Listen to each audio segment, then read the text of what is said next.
All right, kicking off another episode of Zen and Callsigns. I have a buddy of mine, Rob Sweetman. Welcome to the show, brother. Thanks for having me. So Rob has a interesting background, and he's going to share it with us. But he is, entrepreneur in his 20s, Navy SEAL in his 30s, moving into sleep scientist in his 40s. You 40 yet? Yeah, I am. I'm And actually 65, yeah, okay, all right, but and sleep does help you look younger. yeah. Oh, no doubt. And sleep is something that I'm super passionate about, as Rob and I have worked together in a couple different capacities in our past. And so we're going to probably cover that, veteran suicide, and a couple of things, a couple of other, I think, some of the most important things in our lifetime, our life. And we're going to riff on that. So, but without further ado, Rob, if you'd kick it off to tell the audience of who you are, where you're from, and we'll riff on that to present day. Yeah, thanks, Blake.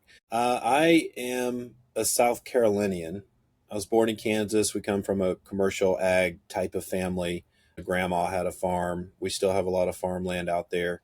They're absolutely a part of the government glyphosate issue. But anyways, I grew up in the Carolinas. We like to call ourselves sandlappers, good South Carolinians. And actually, I was just in a discussion with somebody today about like, hey, are you a real South Carolinian? Well, I'm not sure. My great great great grandfather was a colonel for the Confederacy fighting in the war between the states. And I think his wife was the first female professor in South Carolina. So we go I back a think few that would do it. generations. Yeah, that'll Yeah. do it. My dad picked tobacco in the fields of down there in Florence, Darlington area. But I don't carry a lot of that accent. I think that's because I've been all over the world. When I entered into my 20s, I really had a strong passion for business. I built a rather large insurance company with my cousin. My cousin was in a car accident. He passed away. That was disillusioning for me. I went on to work in food service business. I brought the Sabrett's hot dogs to Greenville, South Carolina. That's something that you might see on the corner in New York City, Manhattan. And I had a passion for business, and I wanted to be rich and powerful and have an exciting life and all these things that seemed like the right thing to do to prove yourself as a man. But I found myself very, very empty. It didn't matter how much money, how much partying, how much traveling I did. Nothing was ever really fulfilling. And then I considered one day I might have kids. And is this legacy, is this what I want to leave to my son, so to speak? And I thought, no, it's not. I want a hard reset. Moreover, I want to serve my country and I want to go be a Boy Scout and go travel the world. And frankly, I thought that I was a warrior from the time I was born. I felt like, my uncle did all this genealogical research back to Andrew Wallace in the 1500s. And I thought, I am a descendant of Braveheart. At least in my mind, that's what I thought. So I believed that I was a warrior. I believe in our country. I absolutely was a patriot. And dadgummit, by the time I was old, I wanted to be able to sit on the porch and tell a couple of stories. And that wasn't going to come from selling hot dogs on the street corner in Greenville, South Carolina. So at the ripe old age of 28, I looked at my time clock and said, you know what? This is the cutoff to go join the SEAL teams. So I was still fighting jiu-jitsu, still running, still in decent shape. So I tried out for the SEAL teams. I got a contract immediately. I didn't even know how to swim, but physical prowess can overcome a lot of skill shortages if you just push through it. Perhaps not long term, but I had time to gain skill as I prepared for what was about to come. I joined the SEAL teams in 2010. While I joined the Navy, it took a little while to get into the SEAL teams. Training is rather lengthy. And I exited the Navy in 2018. So that was 8 years on the nose. And it was quite the experience during the Navy. I mean, it absolutely changed who I am. Not just death and destruction and war, but also the level of training, the level of brotherhood, how to operate in small units, and really what's applicable to what's going on in this country right now in this season.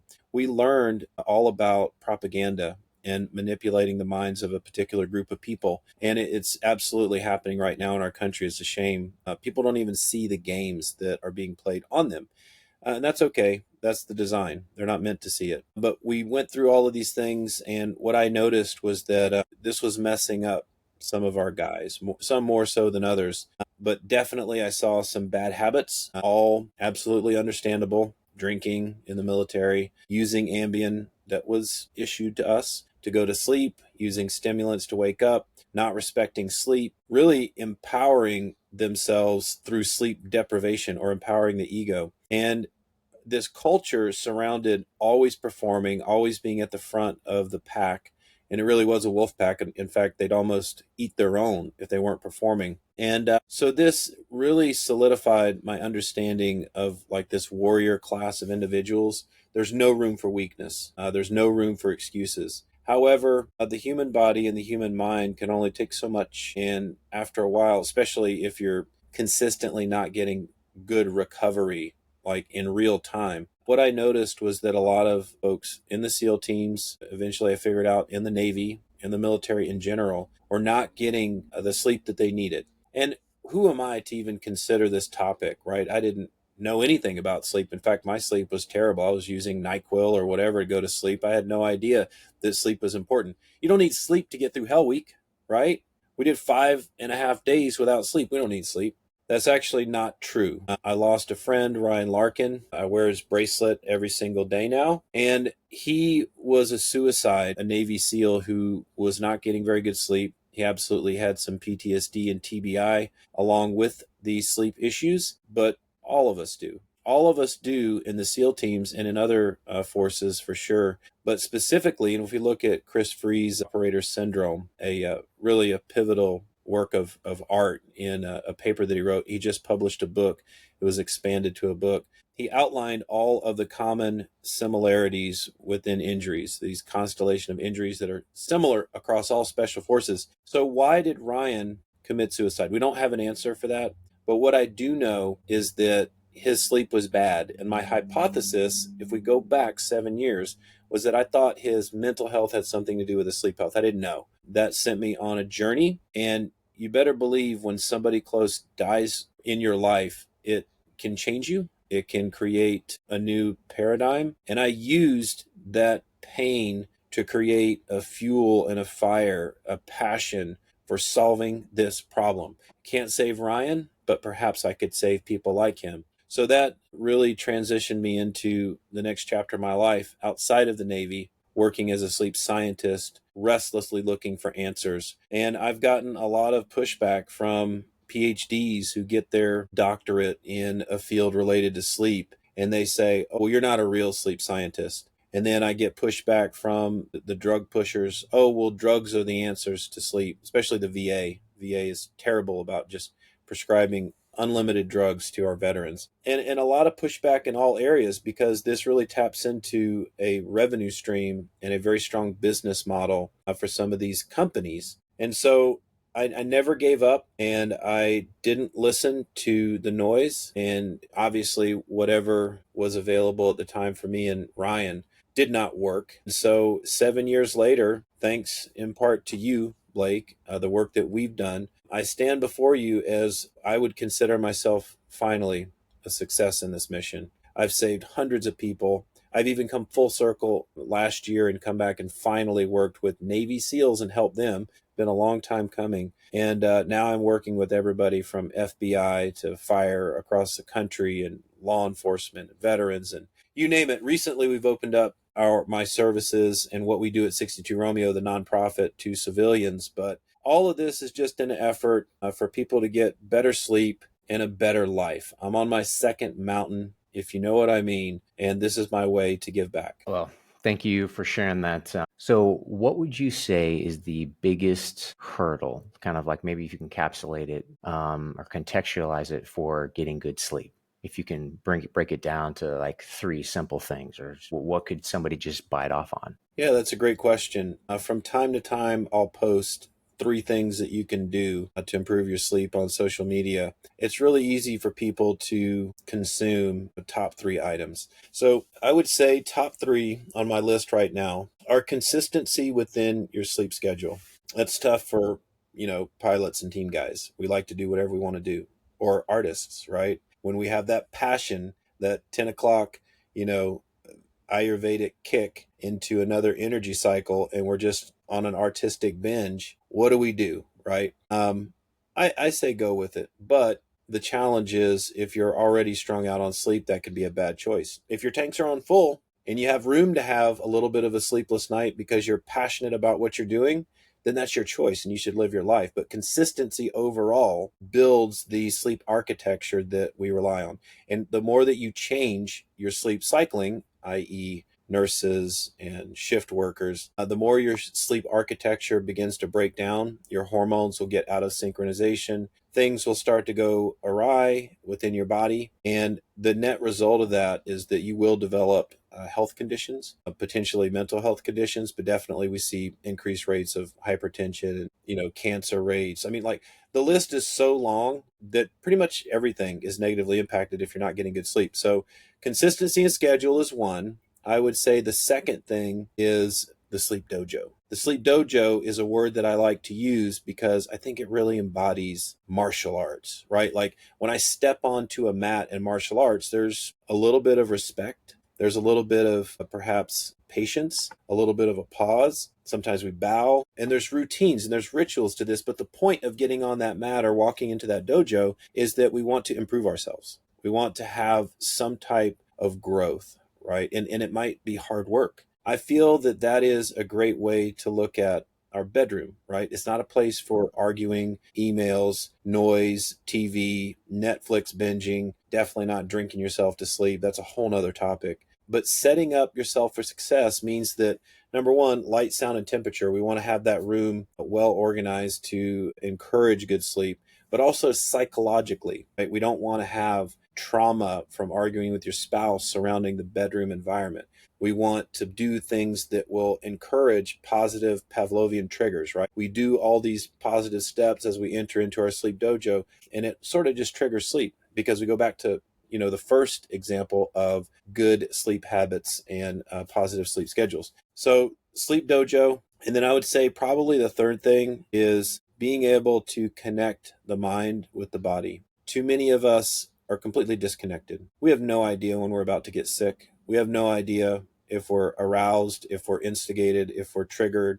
We're just a victim to our emotions and the signals that our body is trying to forcefully push up. And when things get too much and we get flooded, a lot of times we try to force ourselves into dissociation and we cut our mind away from our body. So the reason I say that, I know that sounds super weird, but in connecting our mind to our body, we're sensitive of our autonomic nervous system. We're sensitive to our stress levels, meaning, are we sympathetically engaged with our environment? Meaning, is there a threat? Is there a perceived threat? Is that how our nervous system is responding? Because it shifts the energy, and our bodies can be in this clinch, and it makes it easier for our minds to spiral out of control. Or if our minds spiral out of control, thinking about work tomorrow or a death in the family yesterday, these things that are not present, then it deviates away. Frankly, it's impossible to get effective sleep if we're always spun up like that. We see that a lot with first responders. But if we're able to be sensitive to our body, right, whether that's with breath work, meditation, mindfulness, prayer, you choose. But if we have that moment of stillness, as Ryan Holiday, Stillness is the Key is the book, then we're able to sense through what it means to downregulate. And the term that we like to use is shifting from a sympathetic nervous system to a parasympathetic, meaning that we're no longer actively engaged in some sort of threat in our environment.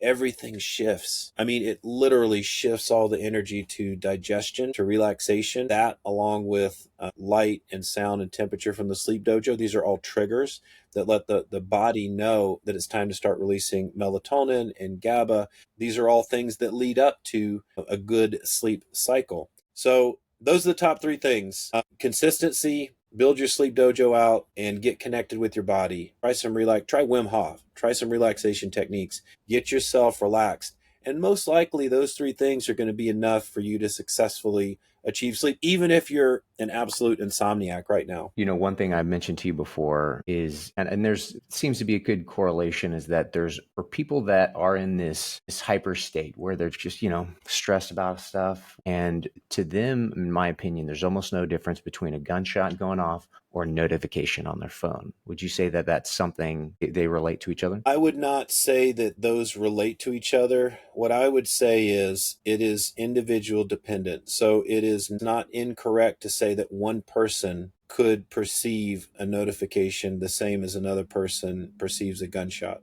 But a person, if I'm just going to go out on a limb, a person who is in a war zone and is listening to gunshots may have a little bit different threshold, and the notifications may not affect that person as much. However, the person who maybe hasn't had as much adversity, or the volume level has been a little bit lower their entire life, things as simple as a notification on their phone, or even just a nasty post about politics, can trigger this person into a trauma response. And that's okay. That's their world. That's what they're experiencing. And the brain perceives trauma in a binary way. It perceives all trauma the same way. It's all just a function of our perception. So if our perception is perceiving trauma or something immediate, some incident, the brain is going to encode that as trauma, whether we judge somebody else's trauma to be valid or not. It's their perception. And unfortunately, that leaves our society in a very vulnerable position, because we've curtailed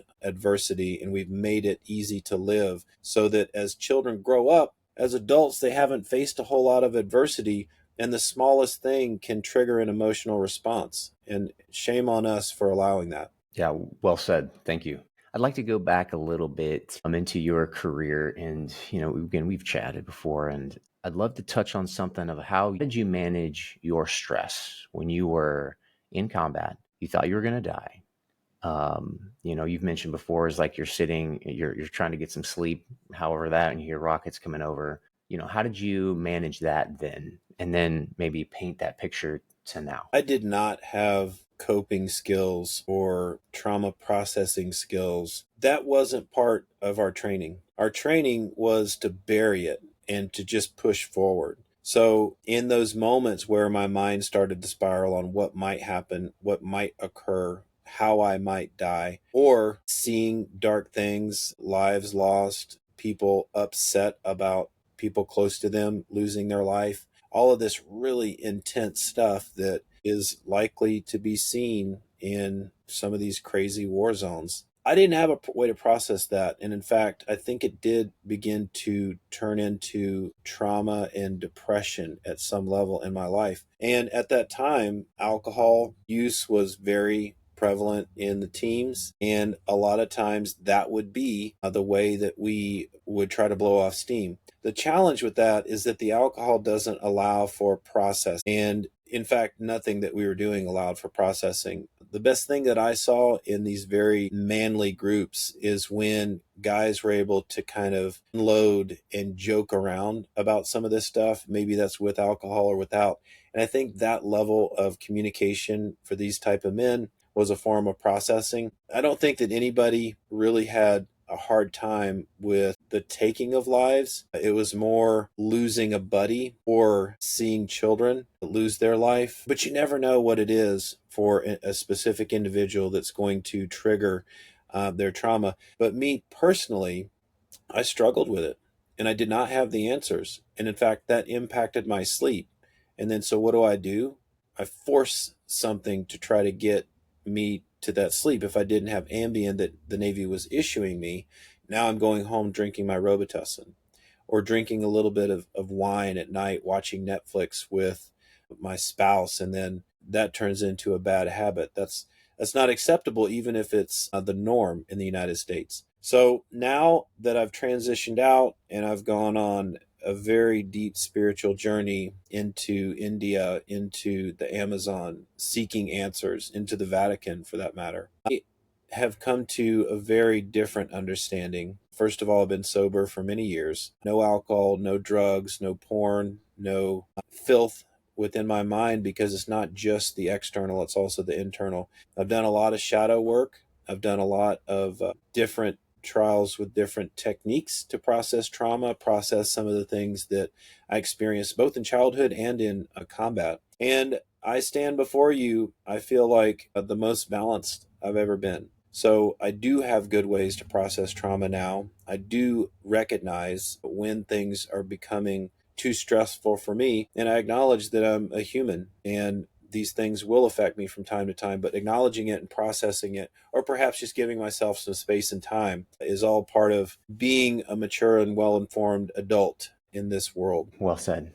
All right. Next question is kind of on the note we kind of chatted about before. So I have a buddy of mine who, another Marine V-22 guy, and he's done some incredible amount of breath work and practice. And so he makes a statement where breath work is more powerful than psychedelics. Would you agree with that, or what are your thoughts on that? What I've seen is that breath work can completely change your life. I practice breath work every single morning, and I've taught hundreds of people breath work. I have thousands of followers on Insight Timer for some of my favorite breath work. I've done some recordings. In the 62 Romeo program, we have 6 relaxation coaches that teach this stuff pretty regularly. We have our own format, not better than anything else, but we see our process. We have 5 different techniques to be very effective. Some of the things that I've noticed about a breath work are that not only does it stimulate the body, it can increase oxygen to within the blood and to the body, but it can also restrict oxygen within the blood. And it sort of gives your body the ability to sort of pressure test its left and right lateral limits, if that makes sense. Moreover, if we are doing some more intense breath work, we can actually increase blood flow to the brain. I regularly activate my brain, and there's a noticeable difference opening up those capillaries and getting more blood flow and more brain activity. I'm sharper. I'm more active in terms of memory recall and the way that I think on my feet, which was not the case when I left the Navy. I couldn't remember my best friend's name. I was having panic spells where I would drop things, like drop a cup of coffee for no reason. So now my memory recall is incredible. Right. And that's not from some pill or some drug. I credit most of that to breath work, and as well as nutrition, good sleep, and positive lifestyle choices. In terms of psychedelics, I have been really happy with the exposure of the opioid epidemic. I'm happy that the government has realized how criminally the pharmaceutical companies and the medical doctors have been forcing these types of drugs into our entire communities. Like nowhere else in the world has this been allowed. But I mean, I lost a friend. He got addicted to the Oxycontins and eventually tried heroin and overdosed. This is common, right? And now we have fentanyl. It's so strong. I keep fentanyl medicine on me at all times because I'm just very scared that maybe my children encounter it one day. Anyways, psychedelics to me have a great potential. The challenge is that this is a very ancient technique that is, been proven all the way back from what I see back into as far as human history is recorded, Egyptian times, from prehistoric times to Egyptian times to Roman times to, there's hinting around that in the Bible. I don't have any specific references or things like that, but I think this has been a part of spiritual enlightenment since humans were on this earth. And there's a lot of leading research surrounding how psychedelics can increase neuroplasticity. So, neuroplasticity is the ability for the brain to create new neural pathways, new synapses, regrow things that it's lost in the past. For example, traumatic brain injury, we see this astroglial scarring in the white tissue of the brain. It's from blast exposure that in the military we're exposed to a lot of that stuff. It's a little different than concussive traumatic brain injury like football players get, but we see a lot of similar symptoms, and they kind of look a little bit like PTSD symptoms, but we have sensitivity to light and things like that, but it absolutely is brain damage. And the only thing I have seen that is effective in reversing traumatic brain injury from blast exposure is a root in a place called Gabon, Africa. Gabon and Cameroon, Africa is called Iboga. And elephants actually will root the root out of the ground from this bush and eat it because somehow they have a wisdom and know that the impact of this plant. But I've seen personal accounts of folks who had severe brain damage using ibogaine. And by the way, there's a Stanford study on ibogaine with this type of thing that was recently published. So this is not just an isolated woo-woo event. This is very well documented. But ibogaine is the derivative of iboga. It is a alkaline crystal, I believe, that is very carefully measured by body weight, and it's administered. These groups that are doing this stuff are changing lives. So that is, I think, the most powerful example. However, there's lots of other examples of different types of psychedelics that are having a tremendous impact on neuroplasticity, neurogenetics, as well as just having a new perspective on life. There is, a downside to psychedelics, whereas there's not really any downside to breathwork.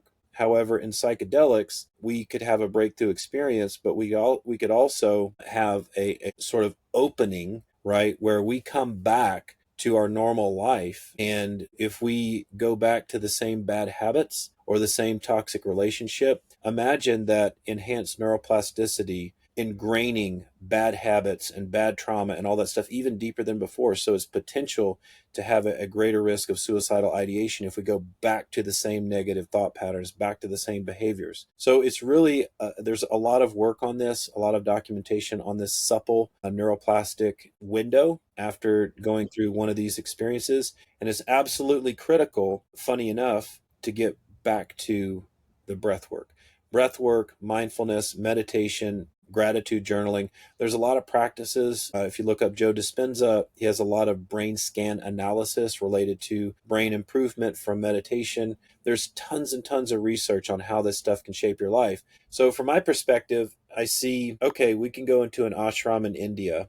I've visited these places, and you can meditate for the next 10 years and reach some level of enlightenment and solve all your problems and sort all your traumas. You could go to therapy if that's your thing and sit in a chair and talk about it for the next 10 years. Or you could fast track and do some psychedelics, potentially have a breakthrough experience if it's in the right set and setting, in the right environment. However, that risk that we talked about, there must be some level of the therapy or, this quote unquote meditation in an ashram. It can come in many different forms. That is the answer. It always has been, right? So if we choose to do a psychedelic modality, we really need to get back to those practices. It may be able to fast track us, but outside the neuroplasticity effect that I've seen, I don't see any other real reason to use psychedelics other than it could potentially fast track that progress. The answer will always be good, healthy practices, physical practices, mental practices, good nutrition,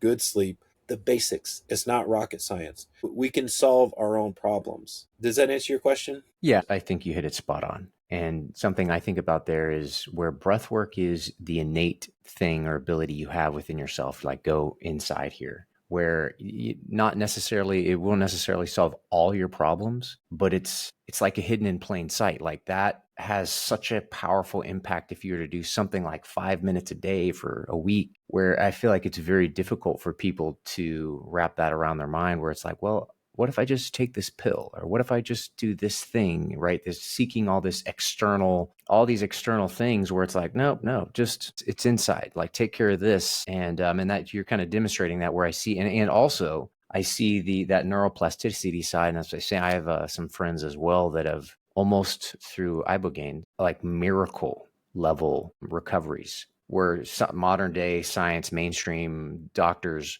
are just kind of like, they can't say anything. It leaves them speechless and then wild. So yeah, well said. And I'm a proponent of both because and also the psychedelic, as you mentioned, is that if there's no intention with doing some type of psychedelic journey or whatever that may be, then it's meaningless. Yeah. The what you're talking about. So this is the challenge that I have with the money that has been taken away from in penalty from the pharmaceutical companies and used for psychedelic research from this opioid epidemic. They want to put the scientific method, basically since Aristotle, the scientific method has been the protocol for testing and advancing our understanding of mathematics and science since all the way back then. However, at that moment, there was a deviation from the concept of consciousness and spirituality. There is no place for consciousness and spirituality because the scientific method is reproducible evidence, right? We have to be able to test it and see, anybody should be able to test it and get the same results, right?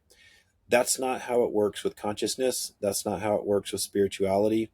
And in fact, I would say that the way that scientists approach the world, which I'm a bit of a scientist myself, and it's fun to play in that sandbox. But let's get real, right? You can dissect a human being in an autopsy, and you can identify every single thing about that person. This is the scientific method. You can see that they had cirrhosis of the liver. You can see that they had, one lung was partially damaged. Maybe there's a leaky valve in the heart. We can see age of the person. We can get a generalized concept of their cardiovascular fitness, their musculature. We can tell what race, what sex. But no matter how much we split that person open and take notes, we will never know who that person was. And that is the difference in science and all the stuff that we're talking about, right? Science doesn't get it.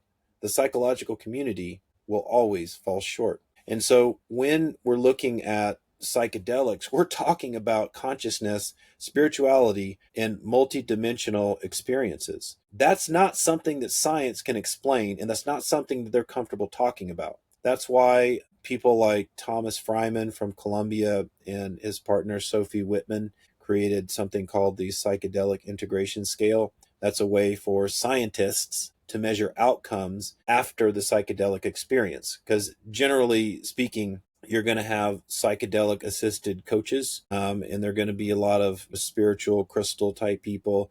Then you're going to have psychologists and therapists that go and get their psychedelic certification, but still they're pretty puzzled and baffled because a lot of it is very gray and they just can't put the scientific method to this. It will never work. And so the integration scale was beautiful because not only is Thomas Fryman well versed in facilitating the plant medicine and psychedelics, but he also has a PhD from Columbia where he studied psychology. And his own brother, I hope he's okay with me saying this, is suffering from schizophrenia. And it's been a lifelong battle. There's a lot of things that have motivated him, but he created this scale, and the scale says, here's how you measure the outcomes. By the way, here's the goals, right? And so with that, we have a tool, but let's be honest here, okay? We're trying to put modern medicine and modern scientific method and basically our whole cultural experience, we're trying to fit an age-old process into that, and it just doesn't work. The way that it's supposed to work is a very tribal and community thing. It is potentially a rite of passage. In years past, maybe let's say that a young man might have to experience psychedelics and go on a vision quest. But when he came back, he had a community that not only understood what he went through, but could help him process that, could help him work through what he saw, what he felt, what he experienced. In modern psychedelic experiences, especially because the FDA and regulations, folks are having to go to Mexico or go somewhere else where these age-old techniques are legal, and then it turns into medical tourism.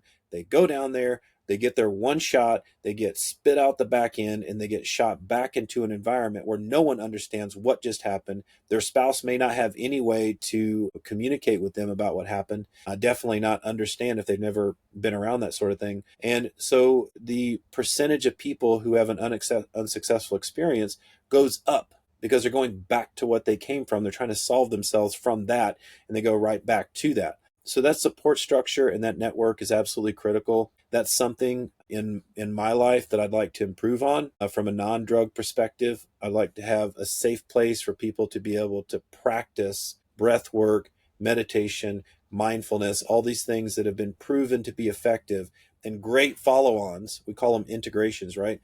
Great follow-ons after someone has one of these type experiences.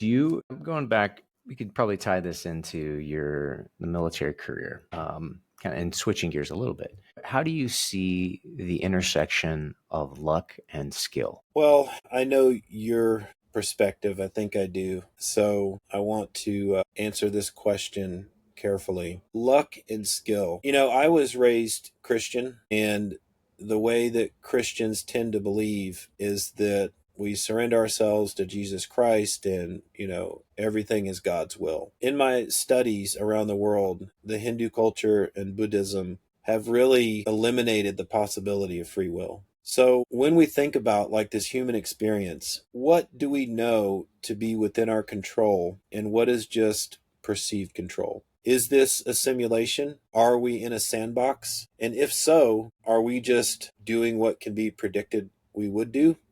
or do we really have a chance to manifest our own future? So I don't really know what luck is. Maybe that would be, when something happens that is out of our control, but is in alignment with what we want, right? It just happens. Wow, I feel pretty lucky. So I think that luck would have to be a function of our perception, right? What do we perceive as good or bad, or what do we want or don't want? And then when that thing happens, it's like, oh, well, that's a lucky day. Skill in navigating this world, this life. I mean, absolutely. It would behoove us to eat smartly, to take care of our bodies, to do things that leave us financially secure, to take care of our families, make choices so that we don't piss too many people off and get in too many fights and potentially end up in jail or end up hurting somebody, or bad things happen. So skill, maybe skill in business,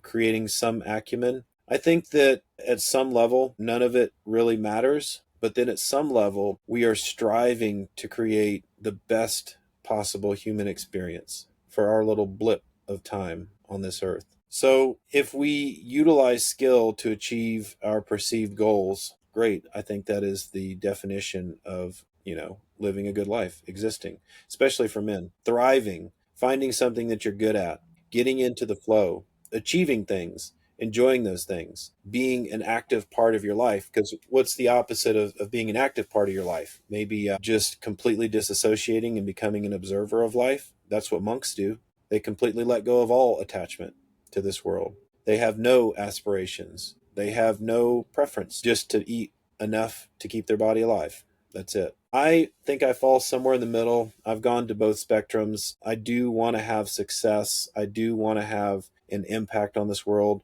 I do want to leave a little bit of legacy, but I'm not confused that those things are ultimately a part of my ego and part of my perception on who I should be and how I should live my life. I've often questioned, am I doing charity work because I want to say to myself, oh, you're a really good person for doing all that charity work?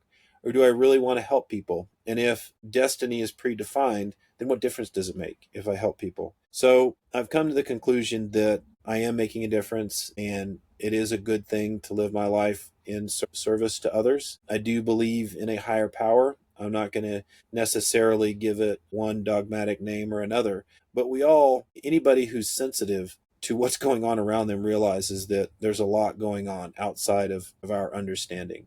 And the more people dig in and think that they understand everything, the more they become disillusioned. And in time, all those things will be proven to be not true, because all we're doing, right, is the autopsy. All we're doing is doing a slice of analysis on one thing in time. And guess what?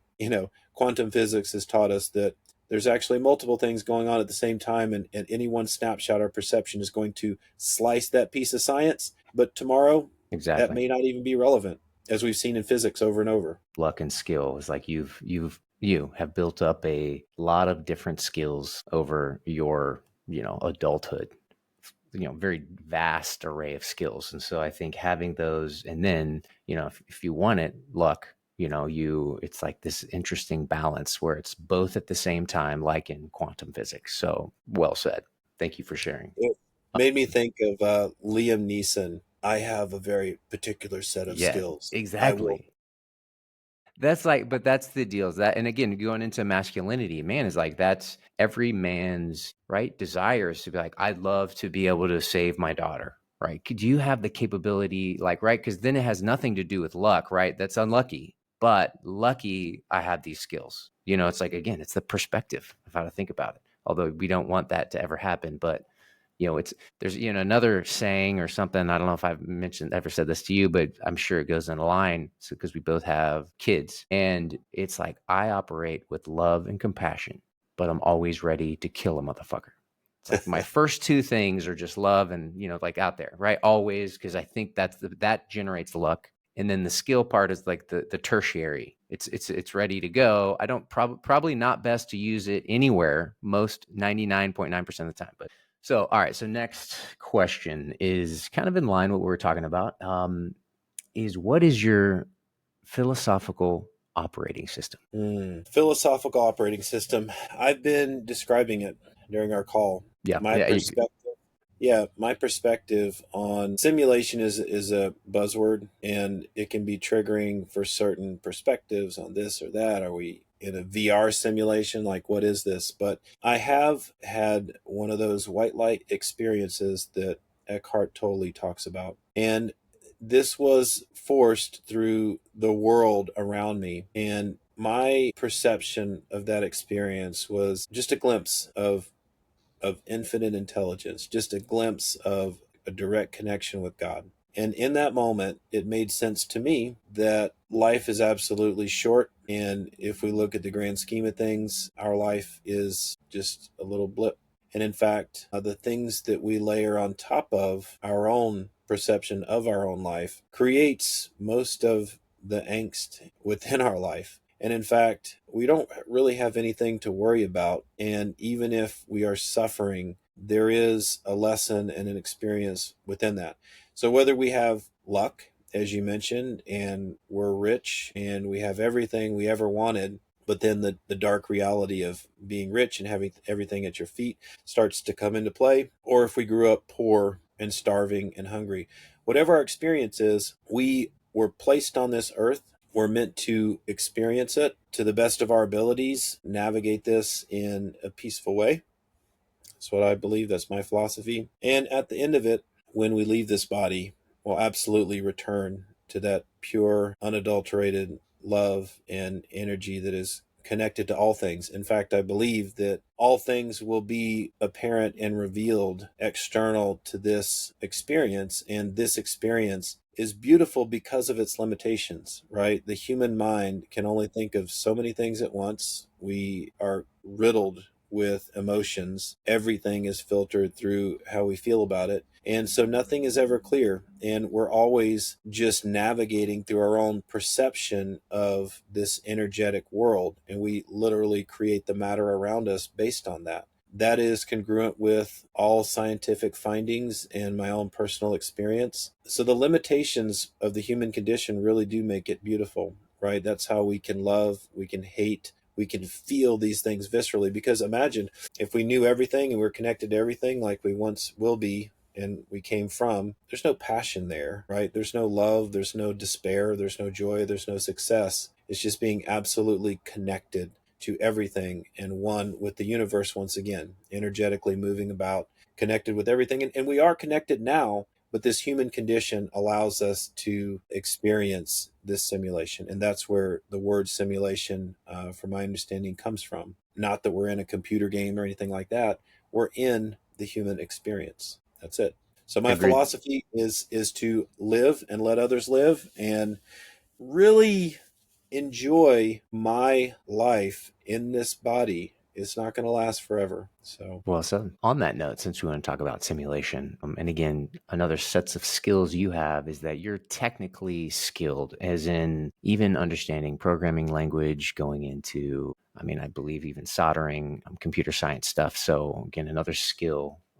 It's again important to have understand frequency, vibration, resonance of how it works from the cell phone. What are the transceivers inside of this? How your computer works. So what are your thoughts on how AI, like, well, let's call it, I don't like to use AI in the sense of just artificial intelligence. Let's say, what are your thoughts on when the SI, the sentient intelligence, comes aware or self-aware? I would love to just get your hot take on what you think, how this will evolve, either, Skynet wants to go to efficiency, get rid of all humans, or maybe it wants to be like, hey, I'm above murdering all the humans for efficiency's sake, or because they're like a parasite on the earth, and then we can elevate humanity. So what's your take? there are things that we can control, and they pretty much exist right here, and everything else we cannot control. Whether robots kill all of us is really not something that I'm going to have a whole lot of control over.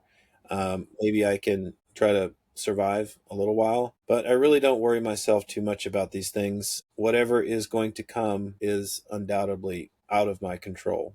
The only thing that I can do is sort of regulate my level of joy within this experience. And absolutely, skills like breathwork allow me to experience life from a heightened level. right? And the more that I learn, the more that I seek wisdom and find new insights, the better I can craft my life to live a higher level of existence. So, in terms of computers becoming sentient, they're never going to be human. For my belief structure and the philosophical explanation I gave you, there's never going to be anything there. You know, if you read the book on biocentrism, which I don't necessarily fully agree with, but it brings up a very important point. It's sort of a sidestep from quantum physics, but saying that, okay, if quantum physics is real, which all measurements are pointing towards it being real, that's our description of whatever it is, then if we are able to choose just by natural selection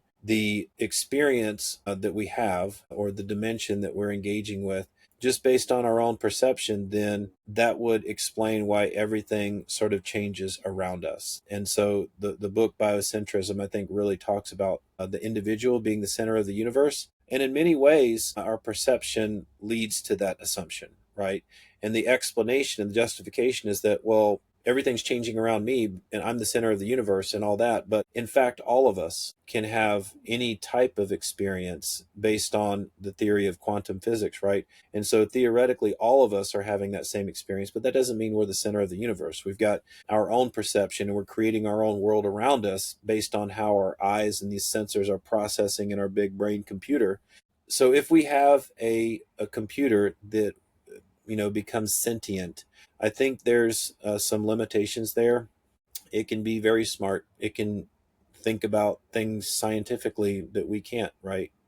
Have I even, explained my position on science effectively, right?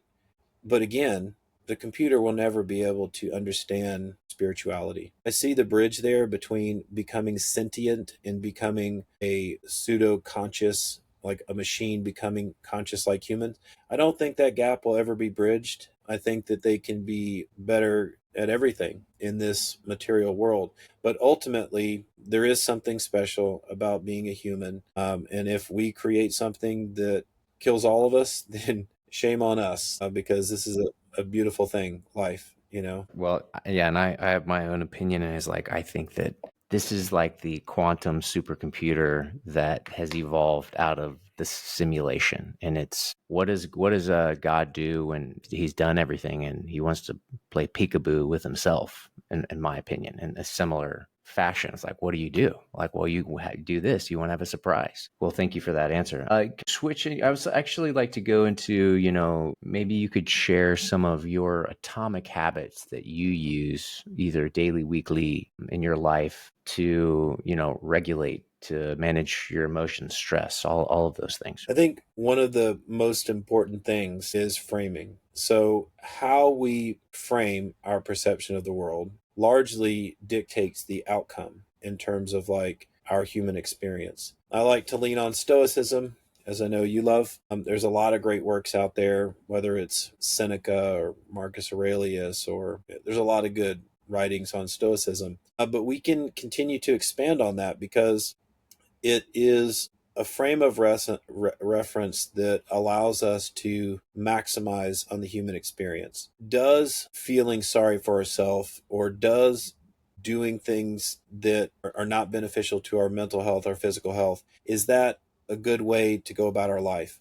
Is, getting upset at the neighbor at the silliest thing, is that helping us or hurting us? And at some level, it doesn't really matter, right? We're just floating through space in our own personal experience. But I would say I want to live an optimal life because I do value the limited time that I have. And I want to feel and sense every single moment. I do want to stop and smell the roses. I do want to listen to my children. But that's hard to do if you're monkey brain, if you're lizard brain, if you're absolutely not even in control of the only thing that you do have control over, which is yourself. And so things that lead to better control over yourself, not that controlling anyone else or anything else is the goal. It's absolutely self-discipline and self-control. Is not getting sleep going to help me or hurt me? Is getting positive sleep going to make my day better tomorrow? Is eating junk food going to help me, or is eating a plant-based diet with healthy meats that are derived from non-chemical hormone, plants? What is it that I'm going to do to enhance my human experience, right? I don't think that using drugs or substances is an enhancement of the human experience. Although in ceremonial settings, I do think that psychedelics are acceptable with that same philosophy, right? There's a difference, right? One is with intention for seek answers and to explore our reality. The other might be to escape reality and to numb ourselves, furthering that disconnection between the mind and the body, as well as what happens, even with psychedelics, what happens with consistency of use. Now it becomes an addiction. Now we begin to follow a mental loop of chasing something that is sort of an alternate reality, right? I want to be in the very gritty, truthful, salty, and sweet reality, whatever it is. I want to experience it. I don't need anything else to do that.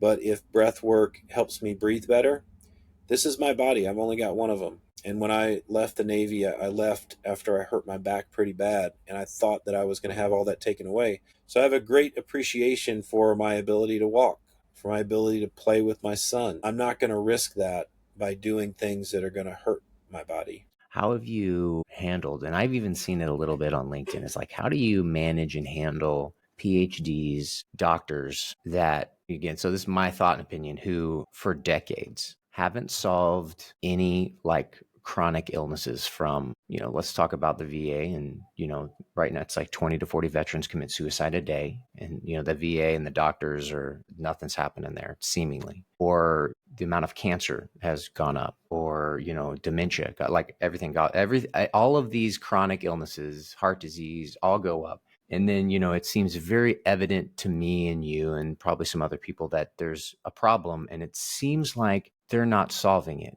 And so how have you dealt with these naysayers coming to you to say, like, you don't have that, three letters behind your name, so you don't know what you're talking about. So how have you dealt with that, and what's that like? Yeah, I I don't have to deal with that. These people don't affect me. But it is unfortunate that someone can place so much value on a 5-year degree. I think that's the average for a PhD these days. It's great training, great education, depending on the university that you go to. And no issues with people trying to enter into a space to help people. It's almost like shoveling sand on the tide. It's like no matter how much a VA nurse, which I've known lots of them, or psychologist, psychiatrist, no matter how much they want to help, you're up against a system that the incentives for them are not to heal people or to solve any problems at all. And there's a lot of people, and it's almost like these surges. They grow and they make new initiatives and they try to solve problems. But the structure and the system is designed to shut veterans up and push them out the system. It's not designed to heal anybody or go on these wild tangents of trying to figure out a way to fix people. And by the way, the VA is the largest healthcare system we have. It's massive. So much bureaucracy. But in general, in the United States, what I've seen is that humans are humans. It doesn't matter if you have an MD or a PhD behind your name, you're still going to be limited in your capacity to understand problems, and you will be, by design, you're going to do what you've been trained to do, right? And if, starting from John Hopkins and the cocaine epidemic and the sleepless nights and the obsession over the last 20 years with pharmaceuticals, like when you go into medicine, you are taught how to give drugs. You're a drug dealer or a surgeon or a device seller. There's no holistic modalities that are taught. In fact, there's no metabolic health or nutritional health to any important degree taught at these medical schools, to include Stanford or any of the big ones. With that said, we have some pretty powerful forces against us. The FDA has been bought and sold by a number of different organizations, and I do believe that it was created with goodwill in mind. But when we allow all these chemicals to be in our food, where, we know this is causing health problems, we know it's causing ADHD and, all sorts of things in the children. We know that it's creating hypertension. We know that it's, causing people to have different types of cancer, specifically like food additives. What about glyphosate, right? Being sprayed on all of our food crops. And the government is forcing people. I know this, my family has to do this back in Kansas. You have to take that subsidy money. You have to take that government money or you're just not going to survive. But there's a little requirement. You have to put this chemical Roundup on your food, as well as like fluoride. Why are we still putting fluoride in drinking water? Who in the hell is allowing that to continue happening? The food pyramid was always a scam, right? It absolutely is lopsided. So it's no surprise that you have rampant obesity. If it's not obesity, it's overweight. I think it's something like a third of our country is obese and 2/3 are overweight. It's no surprise why we're seeing increased rates of autism. We can't help but slam new vaccines and new shots into children, forcing them to take drugs like Ritalin or whatever. And a secondary effect of that is now these children are taking these drugs, affecting their lives, and then urinating that back into our water treatment system that's at some level pushed back out into public drinking water. It's a big mess. So if you hope to have a physical health, and then what about mental health? Like I talk about SSRIs online all the time, and I don't claim to be an expert in any of these things, but what I do know is that people claim that SSRIs work, but there's no evidence to show that that is true, that they're more effective than placebo. And for example, like the single molecule theory has already been disproven. SSRIs and the effectiveness has already been debunked as a theory, right? It's completely debunked, yet people continue to take them and swear by them. Why? Because of the placebo effect, right? And so we've become this drug-ridden society where all of our marketing comes from the people with money, and the people with money sell us the drugs so they can make the money, and they maintain control. And whoever controls the media controls the minds of the people. And it's really unfortunate, but to me, it's no surprise. So you have a PhD or an MD, they have no hope. They have no hope of changing the world, right? They can do as much as they can do until they get shut up. We saw that in the COVID epidemic. The doctors were treating people and having good results outside of the mainstream narrative, which was controlled by the pharmaceutical companies, which, by the way, are not liable for any of the deaths that they caused. And the medical community, if they deviated from the enforced narrative, they're immediately shut down. People would lose their medical license. And so everyone knows that if you're going to be an MD, you have to get in line. You have to get in line with what the narrative is, or you will be shut down. And moreover, if that wasn't enough, you can barely survive as an MD with medical malpractice. I mean, I know physicians that don't even want to practice in the US. They'll go to Mexico just because they want to help people, right? And that's a place you can do that. You can't do that in the United States. From the corruption in insurance billing to the corruption with pharmaceuticals to the device manufacturers, the whole daggum system, you think you're going to make a difference. It's the same thing as joining the military. You think you're going to make a difference, and you realize you're not doing a daggum thing, except for maybe protecting the guy to the left and right of you. Well, to finish off with this, since this is kind of recent and kind of speaking a little bit to media, it's like I know you went to North Carolina, and I have friends that live in Asheville and friends live in East Tennessee. And so I'd like to just get, you shared the post on LinkedIn, which I watched, and I obviously had my own. I'm just a contrarian at heart, so I've obviously saw, and I've been through a few hurricanes in Florida before, and so I saw the destruction there, and from what I saw briefly, it looked insane. And I know you've been around the world and seen some pretty terrible things, so I'd just love for you to maybe recap that experience and just share a little bit, of everything that you experienced, saw, and then in your opinion on kind of what's happening. Yeah. So I went to Florida first, and the destruction wasn't too bad there. I had friends in Eastern Tennessee and Western North Carolina. I called friends in Asheville, and they're like, nah, dude, I wasn't really hit that hard. I've got a lot of family in Greenville and surrounding areas, South Carolina. My aunt, her house had a tree fall on it. It was destroyed. It's going to be a total loss. But my parents, like, they didn't even lose power. So going into the Asheville area, I thought, okay, some people got their houses flooded. No big deal. But when I arrived, what I realized was that the magnitude of this storm was biblical. And people don't understand what I'm saying because they weren't there. And people who struggle with the things that I can tell you, they're looking on government websites and they're looking to the regular media outlets, and they're not confirming the things that I'm saying. And therefore, they question the things that I'm saying.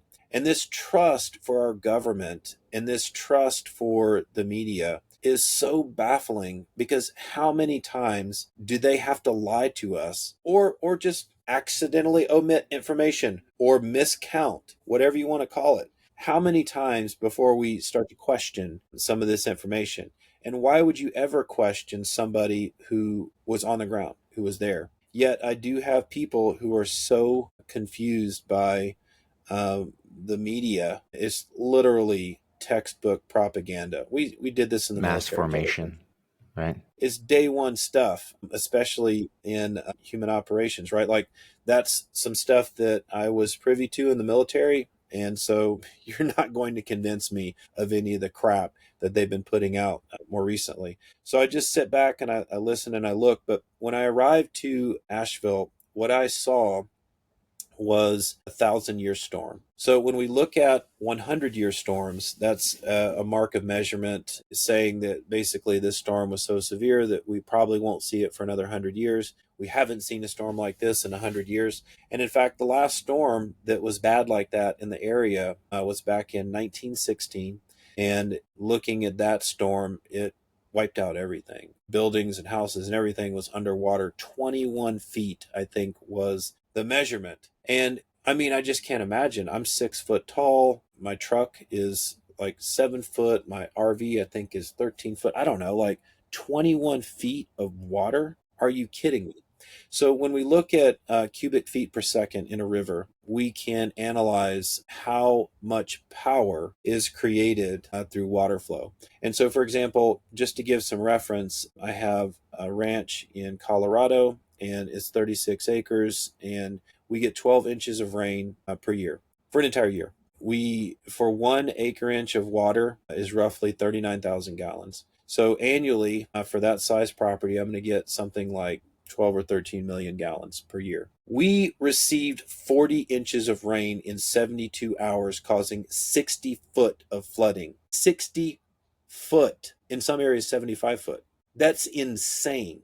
This means that, like, the water came up in the river and then kind of came up to the bridge, went over the bridge, went over the houses up on the hill, and washed away everything. Mudslides, everything mixed together. And so when I showed up, sort of the rescue operation, I was 3 weeks in, the rescue operations were starting to wind down. Everybody who's going to get rescued is going to get rescued. The people who are dead are dead. And within that, now the bodies are in a certain level of decomposition. And so we're going through these areas with cadaver dogs who are specifically trained to pick up on human beings. And, you tag an area where the dog, there was a hit, and then you'd tag another area, and you'd tag and you tag and you tag and you tag until you ran out of tags. And then you ask your friends to come over and give them their tags, and they'd run out, and everyone would go Winchester on tags, and you're not done.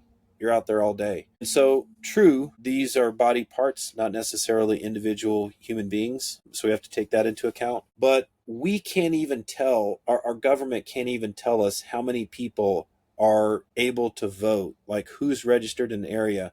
And you're telling me that they have an accurate count on all these Hill people who don't have cell phone or internet service, and they just somehow know how many Yeah. people were lost. There were reports, I didn't see this firsthand, there were reports of using the Ingalls Reefer in Swannanoa to store bodies that they brought in for processing, as well as reefer trucks to handle the processing of these bodies. There are reports of just massive reports of loss of life. So, experiencing this and seeing this and just the hundreds and hundreds of acres of destruction, and the smell, right? Part of that's animals, but humans, animals, plants, livestock, all this stuff. Really, I just wasn't ready for the smell. And Yeah. people who've done natural disasters before, I think it's par for the course, maybe, I don't know. But to me, what I was expecting to see was, okay, this is America.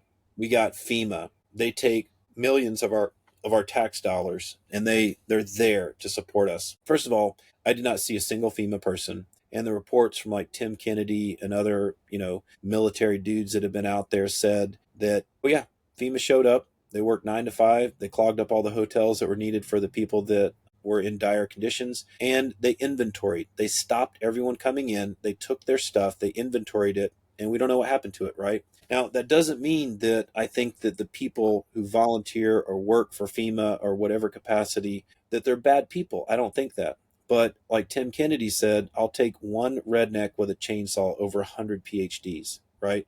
And that's true, because you can sit there and analyze the situation till you're red in the face. But this operation to save people took people who knew how to jump on an aircraft and go rescue individuals and bring them back. Not a couple weeks from now, but within 24 hours that day. And so it was special forces operators, veterans, first responders. Those are the people, the toxic masculinity people. Those are the people out there saving lives and rescuing. The biggest groups to provide relief and supplies were the churches. What I saw was that the churches really came together to provide food and water and hot meals, out there running them all day, which is really, really remarkable. I saw people holding church out in the dirt because they had nothing else, nowhere else to go. And just, you'd see like a single male crying his eyes out. And you just knew that was because his wife, his kids, his animals are all gone. You'd see a single, elderly woman by herself. It's like a mismatch of people all coming together, crying together. And you just knew the reason that they were there, that they needed some God in their life at that moment. How do you overcome something like that? So my perspective is that the federal response was non-existent and pathetic. It really frustrates me to see.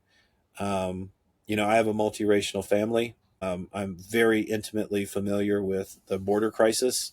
And there's a right way to do it and there's a wrong way to do it. And I don't discredit the economic impact of illegal workers, especially in California. They're a part of the system. I get it. But when you bring in 10 or 20 million illegal immigrants and then use our tax dollars, our FEMA dollars, to provide shelter and benefits for them, but we don't know. We don't know if we have enough to help out the people in North Carolina. That is unsatisfactory. That's not what my tax dollars should be used for. And unfortunately, I feel like I can't control that, and I don't really have a voice. So the best thing I can do is just post videos about what I saw out there. Whether people like it or not, it's what I saw. Well, I appreciate that, and kind of just confirmed my thoughts, my suspicions as well, because there, uh, I just saw that level of destruction, and I think Tim Kennedy and some other guys, and it seemed to be only these contrarians that are out there, like, and providing help. From another guy, Gray Bull Rescue, he was out there, and like all of these, individuals, veterans, patriots, they're the ones, or even the guys operating the airfield where, hey, FEMA's out there, helicopters coming in and out. And then, some guy on social media is like, hey, I'm here.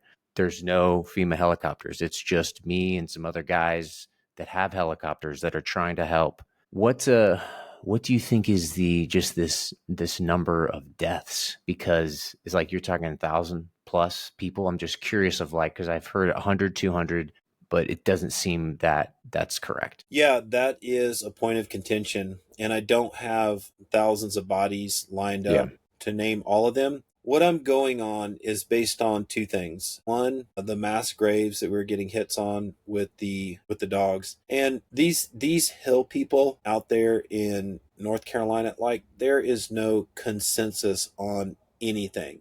There's no dialed in record keeping of anything. There's a lot going on there that is completely undocumented. So what I see is a lot of mass graves that the cadaver dogs are hitting on. And then the reports of the people on the ground that have been there since the beginning, talking about the volumes of people that they've seen dead. So have I seen, 1,400, 2,200 people with my own eyes? No. So that leaves a bit of ambiguity. But what I will say is that it's a lot more than what the official outlets are reporting. And the people on the ground are there saying they're not going to tell the truth. They're just not. This is the official response, and it Nice. doesn't matter what we say. Yeah. And that begs the question, why, right? And I don't want to get into conspiracy theory, but I am putting together a legal support group because there's rumors of the county using eminent domain to take everyone's riverfront property out there. It's like, why would they do that? Oh, for the safety of the people, right? Because another 1,000-year storm is probably coming next year. Being sarcastic. Yeah. Yeah. It could be that the largest deposit of quartz used for semiconductors and the largest deposits of lithium in the United States exist right there at Green Mountain and Black Mountain, these areas that are affected. Yeah, I've heard that as well, and that seems to never be. It's always a conspiracy branch, or there's always something behind it. Via, if you want to get into cloud seeding, the ability to do that. That's not again fiction anymore. Of like, how do you? That's why Dubai has rain for the past 5 years. So They're doing I digress, but yeah, I feel that. So if you could please share the link with that, or maybe you send it to me and I'll add it into the video here. But if you could describe that, what are you doing with that right now? I'm Okay, in the information gathering process, but got it. if it's true that the county is going to enact eminent domain on 20 or more feet of elevation of water, which turns into a very broad land acquisition, if they intend to bring that from the county to get the people to vote on it, and then if they don't vote on it, typically it'll go to a legal movement to basically take the land. If that starts to happen, if that looks like it's the direction I'm going, then the rumors are true. If in fact the subsidiaries of Vanguard are in fact buying up all the mortgages, if anybody's late on payments, that would be another indicator. And of course, time tells all. And if we start to see mining operations pop up in that area, we'll know exactly what happened. My goal is to just support the folks that are devastated out there. I don't have all the answers, but what I do know is that if these hill people get taken for a walk in the park on eminent domain, they could get pennies on the dollar. So at least we could get them a fair shake in court. It could be profitable for a lawyer who takes on a class action size lawsuit like this. But if they get fair payment for these quartz and lithium rich properties, then maybe they have a chance at rebuilding their future. If the government takes their land through eminent domain, that is something that is very common for the government to do. I don't think I can stop that, but at least get them fair value. Well, thank you for sharing that and your story, bro. I appreciate you being on. Thank you for your time. Any save rounds or anything else we missed or you'd like to cover? Yeah, the culmination of my work over the last 7 years in sleep science has been focused on the release of the Sleep Genius app. The Sleep Genius community app is coming out in 2 days if the App Store and the Play Store release it on time, November 1st. If they don't, that's okay. It'll probably be within the first week of November. But this has been years of work put into one place where we can take the PhDs in sleep science, circadian science, neurobiology, neurophysiology, all these emerging fields that are related to sleep. We can put them in the same forum as people who need help with sleep. So it's a free app. People can go there. They can engage in the forums. They can dig in. They can learn about sleep. We have free courses. I'm going to be posting my Sleep Genius blog, which is, kind of like fun facts and posts about sleep science. So it's only focused on sleep. But then also that is where the 62 Romeo official program will now be housed, as well as the Sleep 201, 301, Integrations 101. All this stuff is happening on the Sleep Genius app. Okay. Well, excellent. Well, I'll put that link in there. And you said November 2nd, correct? Well, I'd like it to be November 1st, but sometime in the next few days, we're expecting it to be approved and released. If Okay. people want to join now, we've actually got a couple hundred people who've already joined, and the app isn't even out yet. It's www.sleepgeni.us. It's a play on words, Sleep Genius. If they want to go directly to the Excellent. forums, then it's /forum. That's it. So that'll bring you to the web portal. The login, if you create a login, it'll be the same for the app. It's all the same platform. I'm very excited about this. We'll be able to serve people in a much more efficient manner and utilize some of those automations and some of that AI. Awesome. Well, Rob, thank you for being on here, for your wisdom and sharing your story. I appreciate it. Thank you, sir. Thanks for the opportunity, brother. Absolutely. I see you.